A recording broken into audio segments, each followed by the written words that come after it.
In Warframe, we have a staggering 16 different damage types. But have you ever wondered which one is actually the best overall?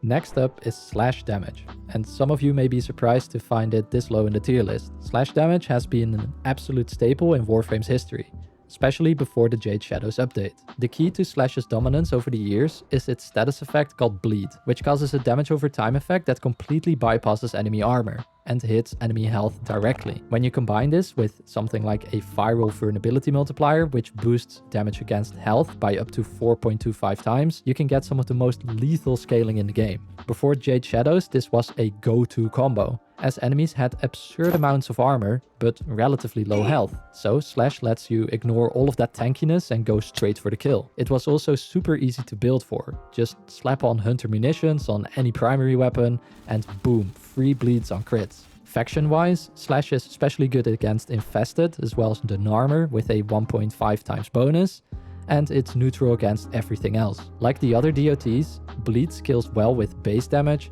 faction damage, and status damage, and multipliers like crits and headshots. But an important difference for Bleed damage is that it does not scale with Slash mods, which is something you definitely have to keep in mind when you are trying to make Bleed builds.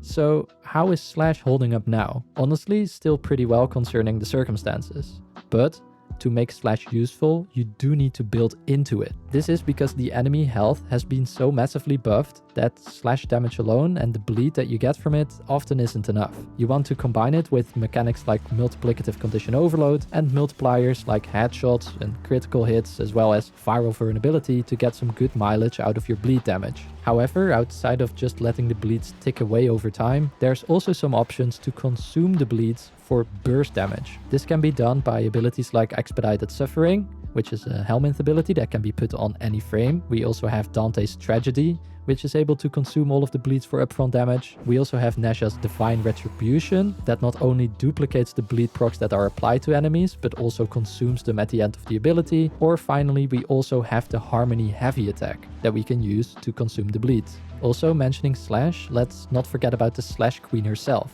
Garuda, with her Seeking Talents ability. Seeking Talents applies forced bleeds after any damage instance. And if used properly, a Garuda with a good Seeking Talents build can consistently hit damage cap bleeds, which is pretty nuts.